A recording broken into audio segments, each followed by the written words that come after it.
What's going on, guys? Today we're going to be making double baked potatoes. Let's get right into it. First thing we want to make sure is that our oven is preheated to 375 degrees. Once you have your oven preheated, we're going to go ahead and grab our potatoes. We're going to grab a fork and we're just going to poke some holes in them so that the potatoes do not explode in the oven.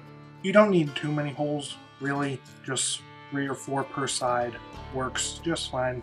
These are potatoes that we grew this last summer, and you only have to go about ½ an inch to an inch deep in the potato. Once we have them laid out, we're going to take some olive oil, we're just going to drizzle them and coat them, and just rub the oil around on them. Get them nice and oiled up, and once they're done like that, we can go ahead and put them in the preheated oven at 375 for anywhere from ½ an hour to an hour. We'll just have to check them throughout their time of cooking. Okay guys, we're going to go ahead and also prep some garlic real quick. This garlic is also from our garden this year. We're just going to do 3 cloves, a clove per potato, but it'll all be diced in together. Just going to go ahead and peel the outside layers the best you can. Once you have it peeled, clean up your cutting board. Then we're going to go ahead and grab our paring knife and go ahead and cut the bottom of our garlic, and we're going to go ahead and cut the top of our garlic, and then the skin just peels off nicely, and that's your garlic. So we'll go ahead and do that to these two. Cut the bottom, cut the top. Garlic should be easy to peel all the way around. Now we're just going to go ahead and dice our garlic. I like using the chef's knife. We're just going to go ahead and make nice thin slices, and then run back the opposite way.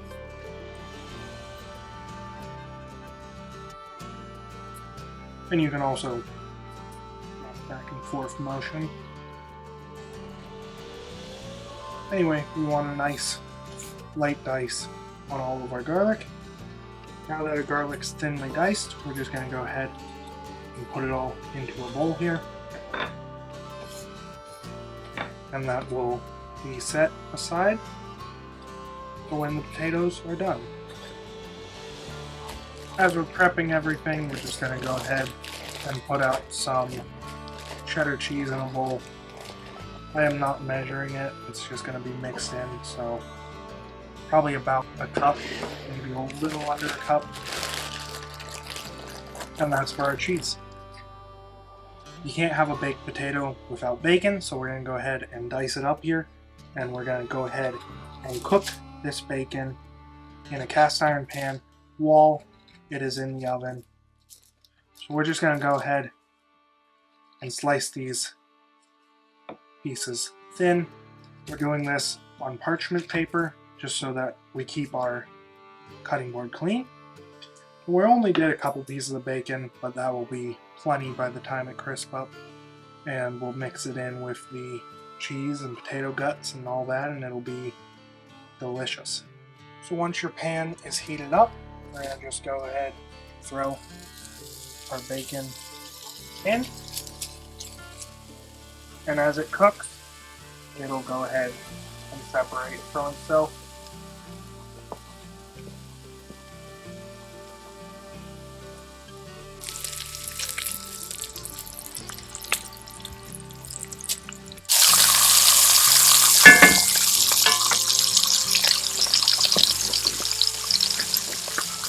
Okay guys, now our chopped bacon is done. I'm just going to go ahead and put it on a plate with a paper towel.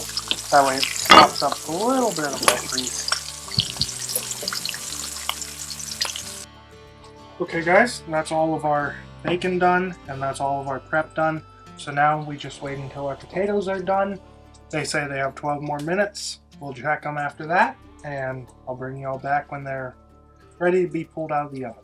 The potatoes have cooked for 55 minutes. They're still quite warm, but they're manageable enough. So we're gonna go ahead and cut the very top off, put it back on our sheet, and then we need a large bowl and a spoon. We're just gonna gently scoop out the middle as much as we can with still keeping it firm enough to put potato back into, because this is a double baked potato. So basically, I'm going to make a really delicious traditional mashed potato filling, and then we're going to fill our potatoes back up. Keep in mind, first time ever making this, so might be not pretty, but could taste good. Okay, that is our empty potato. We're just going to gently place it back, and we're going to repeat that 2 more times for all of these potatoes. Okay, that is the last potato hollowed out. Let's go ahead and clean up, and we'll go ahead and make the filling. So, okay, that should have worked. Now we have our potatoes, we have potato masher, and we're going to go ahead and just mash our fillings just so that they'll spoon back into the filling of the potato. And if anything, you'll actually have some more fillings this time around because you're adding more ingredients to it. So I'm going to add, I have 3/4 cup of milk here, half and half, not exactly milk. We're not going to add all of it, we're just going to add a little bit for now, just so you can see what it looks like. Yeah, we don't need all of the milk, it's going to be creamy enough. Once we get a first little fine mash, and now we have a spoon, we're going to go ahead and mix it. We're going to add a garlic, as much or as little garlic as you would like. That's what it's looking like now. We're going to add, this is a mix of rosemary, black pepper, salt, and chives. So we're just going to add some of that in there right now. It smells absolutely delicious. Just a little bit more. And then you can't have mashed potatoes without butter. So here's 4 tablespoons, but once again, we ain't going to use it all. We'll probably use closer to 1.5, maybe 2 tablespoons. That's about 2 tablespoons right there. Cold and cubed, and then it will slowly melt. Then we're going to add our bacon. We're just going to add until it looks good, because the bacon and the cheese, it's all just going to melt together when it's cooked again. Add our cheese. You can eat this just like it is now, which would be absolutely delicious. So that is all of the bacon. For reference, I used half a pack of bacon with 5 pieces that I did not end up. So probably about a 1/4 pack of bacon. It was a 1-pound pack. Cheese, we used all that I showed you, which was probably about a cup. Just checking it for salt. It tastes good. We'll add a little bit.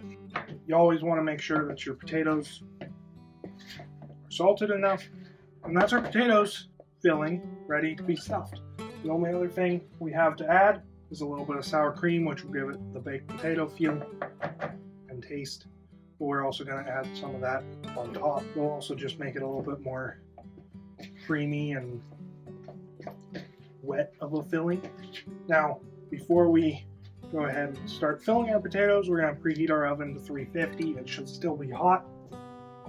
Yeah, my oven was still at 300 degrees, but we're going to preheat it to 350, and we're ready to start stuffing our potatoes again.